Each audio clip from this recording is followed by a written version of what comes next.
Olá, meus queridos! Vamos fazer algumas mudanças aqui neste canal, né? Que iniciou com a ideia de um canal acadêmico para a gente trocar ideias sobre a parte teórica mesmo, assim, da profissão de psicologia, de estudantes e de repente até alguns filósofos, né? Porque a psicologia e a filosofia se aproximam muito e às vezes eu me perco neste meio, mas eu sinto que restringindo esse canal apenas ao que remete diretamente à psicologia e à prática psicológica, eu restringo também o compartilhamento das coisas que eu penso. E eu penso a partir de tudo que eu leio, seja relacionado diretamente à psicologia ou literatura no geral mesmo, né? Então, a partir de agora, eu tratarei este canal como um caderno de anotações, que vai ser a forma como eu vou conseguir compartilhar tudo aquilo que eu penso e eu reflito sobre, seja lá o que for que eu leio.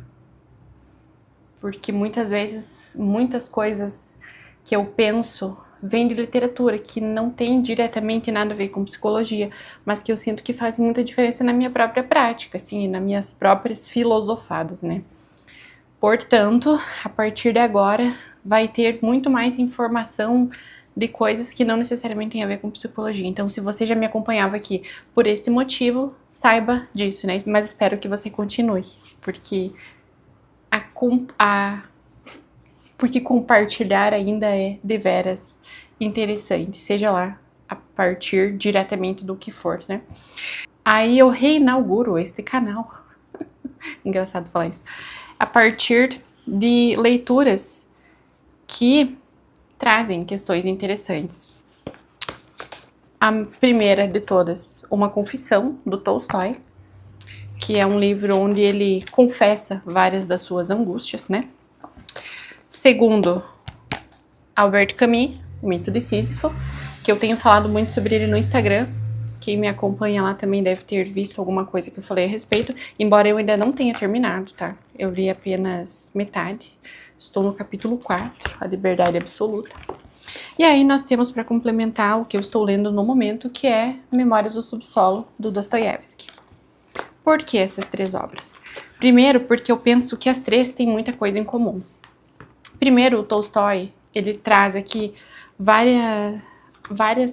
ele traz a sua trajetória em relação à busca pelo sentido da vida, né? E como ele passou de uma busca intelectual, né? Estar sempre lendo muita coisa, conversando com intelectuais da época lá, para tentar tirar da vida aquilo que tudo aquilo que a gente pode através do intelecto. Então, se eu estudar muito sobre tudo, se eu entender muito sobre tudo, eu encontrarei o sentido da vida. Esta era a ideia que ele tinha aqui no começo. Mas daí, aqui ele conta, né, que conforme ele foi passando, assim, e conversando com várias pessoas, ele viu que não tinha como descobrir o sentido da vida, porque sempre tinha alguma coisa que não encaixava direito em tudo aquilo que ele estudava e que ele aprendia com essas outras pessoas. Então, a observação de como as pessoas se relacionavam a partir da vida delas, né? Como elas lidavam com questões que eram muito importantes, a própria religião, que é algo que ele traz muito nesse livro. Como ela pode ser essa coisa da fé, né? Como ela não pode ser explicada, mas ainda assim ela pode fazer alguma diferença no sentido de você encontrar um sentido. E aí nós temos... É bem interessante, gente. É uma leitura fácil, rápida. Fácil que eu digo assim, mais tranquila de você compreender. Diferente do Mito de Sísifo, porque aqui ele é um pouquinho... A linguagem dele é diferente. Mas ele trata dos mesmos assuntos, tanto que o primeiro capítulo que ele traz aqui chama O Absurdo e o Suicídio. O absurdo que ele fala é justamente essa falta de sentido, sabe? E ele traz essa questão do suicídio como algo que ele pensa muito, que o suicídio é a única coisa que a filosofia talvez devesse realmente se preocupar. Porque está diretamente ligado à maneira como a gente enxerga a vida. E aí, ao longo do livro, assim, né, como eu disse, ainda estou terminando, ele faz toda uma reflexão sobre o sentido da vida, né? A vida não ter sentido, que é o que os 3 autores falam. Mesmo que a vida não tenha sentido, não significa que você não deva vivê-la. Percebe? Sim, pode ser angustiante? Pode. Mas pode haver um jeito de a gente continuar aqui, né? Continuar fazendo as coisas funcionarem e construir um sentido para ela, que é o que ele propõe justamente. Que mesmo que a vida não tenha sentido, não quer dizer que devamos deixar de vivê-la. Só apenas podemos construir de uma outra maneira. Porque a gente, sendo humano, pensa muito que a gente tem que ter um sentido maior que venha de algo que não é nosso, talvez criado a partir de nós mesmos. E aí entra essa questão da religião, de ter um propósito, né, que transpassa toda a nossa existência e que seja estabelecido por uma ordem cósmica. Então, só que essa ordem cósmica que supostamente deveria nos trazer esse sentido, mesmo que exista, ela não pode ser alcançada, não através da nossa razão, porque várias pessoas passaram tanto tempo buscando isso, a gente busca tanto, estuda tanto, fala sobre, e ninguém nunca chega a conclusão nenhuma que seja universal. Portanto, mesmo que haja, nós não sabemos. E aí o que faremos com isso? Que é esse o rolê, sabe? Que ele traz aqui. E o que a gente vai fazer com isso? Que combina muito com o que eu tenho lido do Dostoiévski, que também está na metade. Dostoiévski é um autor de literatura, mas que ele é conhecido muito por essa postura mais existencialista, assim, né? De que a vida não tem sentido, de que somos nós e as nossas atitudes. E como tudo, o que nós fazemos define a maneira como a gente vai viver a nossa vida. E aí eu trago isso pra gente pensar a partir de todas as coisas que a gente às vezes sente ou pensa e em alguma coisinha no fundo da gente coloca em xeque, tipo, tá, mas é certo isso? Será que tá certo eu pensar isso? Será que não é esquisito eu gostar daquilo? Mas não há uma fórmula que a gente consiga trazer que realmente abranja todas as existências do ser humano, porque somos todos únicos dentro dos nossos contextos, dentro da forma como nós próprios funcionamos. Então, essa ideia de que existe algo incomum ou um jeito certo de viver, de gostar, de aprender, de ser, tudo isso é balela. Porque não há nada. Tanto que eu até conversei também sobre isso no Instagram, porque é onde eu consigo conversar sobre essas outras coisas. Mas por isso essa proposta minha de eu trazer pro YouTube vídeos também que são mais longos, mas que eu consiga falar realmente do que eu estou pensando, né? E aí tá tudo pintado, meu livro aqui, ó, pintado, escrito, porque é isso, né? Eu gosto de ler assim. Ele traz aqui, ó, uma frase no capítulo 8. Mas qual é a graça de querer e ter vontade de acordo com uma tabela? E é isso que eu, né, estimulo você a pensar, tipo, será que existe realmente uma tabela que fale sobre como devemos gostar e quais vontades devemos ter? Não há, e isso é angustiante, porque a gente fica com essa sensação, existe parece que uma vontade nossa, assim, de ser talvez validado, que as coisas que a gente pensa e que a gente sente talvez sejam boas ou sejam certas, e aí às vezes esse discurso ele acaba atrapalhando a maneira como a gente se relaciona com as coisas que fazem sentido. Percebe? Porque aí a gente já não começa mais já não começa não. Porque aí a gente já não valoriza mais as coisas que a gente sente, mas talvez o que a gente acha que a gente deveria sentir. E aí tu entra numa outra bola, assim, de neve, num outro delírio, que te coloca num lugar de errado, de que você não é bom o suficiente, e isso mexe totalmente com a forma como a gente se enxerga. E consequentemente, a forma como a gente vive o mundo. A nossa satisfação em viver. Porque a vida não vai acontecer, né? Ela está acontecendo desde sempre.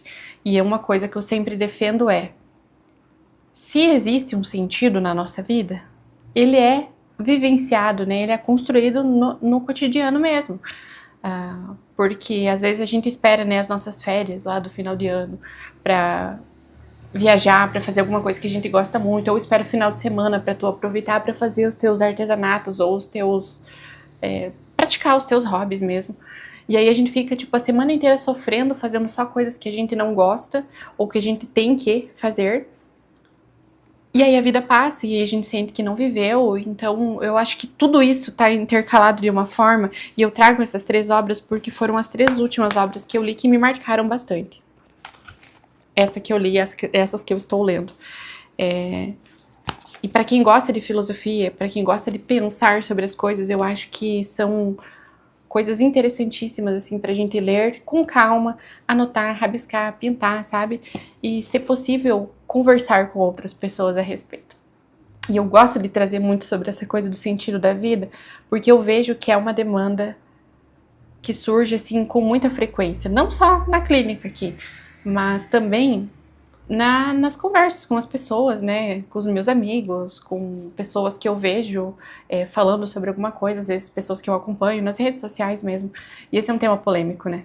E a gente gostaria, talvez, de chegar a esta resposta final que talvez nos trouxesse esta felicidade absoluta ou esta paz absoluta, né?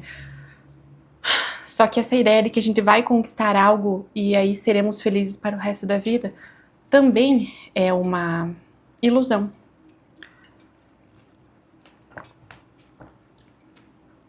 Porque existe toda essa lógica do processo, que é algo que eu defendo muito, assim, também. A gente precisa gostar do processo de fazer as coisas, de estudar, de trabalhar, o processo de buscar o sentido, né? O processo de limpar a casa. É difícil, mas, né, vamos pensar sobre. Então, esses processos que às vezes a gente não considera porque tá só pensando no resultado, eles são a nossa vida. A nossa vida acontece em processos.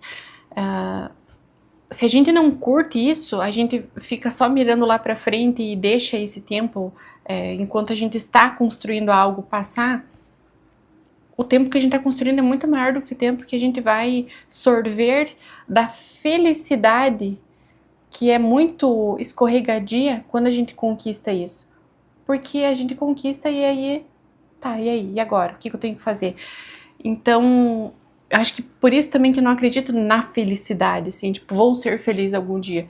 Cara, eu estou sendo, sabe? Hoje, dormi bem, comi legal, vi as minhas cachorrinhas, brinquei com os meus bichinhos, estou aqui no lugar onde eu gosto, trabalhando, fazendo o que eu gosto, falando sobre coisas que eu gosto, então eu estou sendo feliz nesse momento. Talvez daqui a pouco aconteça algo que me deixa puta, eu não estarei mais feliz, estarei triste. Mas depois eu serei feliz de novo. Então é toda essa coisa de que a vida é um pouco absurda, mas nem por isso ela precisa ser ruim. Compreende o que eu estou falando? Eu espero que sim, eu espero que esteja fazendo você pensar um pouquinho mais a respeito. Porque é esse o meu propósito, né? E até tem uma outra coisa que eu marquei aqui do Dostoiévski que fala justamente sobre isso, do processo, que combina muito com aquilo que eu penso, né? O exemplo...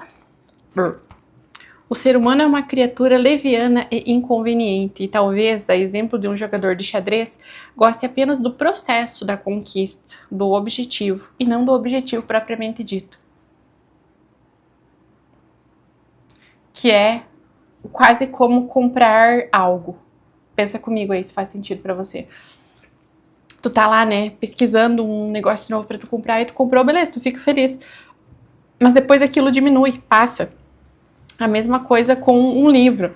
Você se divirte enquanto você está lendo o livro, não depois que você termina de lê-lo, porque é aquele processo inteiro que tá te mexendo com a tua experiência, que tá mexendo com os teus sentimentos, ele termina. Tu vai ficar com os resquícios dele, né? Que são essas consequências, essas transformações que vão passando e que acontecem, né? No processo de consumo, de fazer algo. Mas não é o fim, é o processo. Compreende? E quem sabe, impossível garantir, talvez todo o objetivo que o ser humano almeje na Terra se resuma a apenas essa continuidade ininterrupta do processo de conquista. Ou, em outras palavras, a própria vida em si, e não especificamente ao objetivo, o qual, é claro, não deve ser outro que não 2 e 2 são 4, ou seja, uma fórmula. Pois afinal 2 e 2 são 4 já não é a vida, senhores, mas sim o começo da morte. Olha que intenso, né? Mas quando a gente para de viver esse processo, cara, é porque a gente já não tá vivendo mais.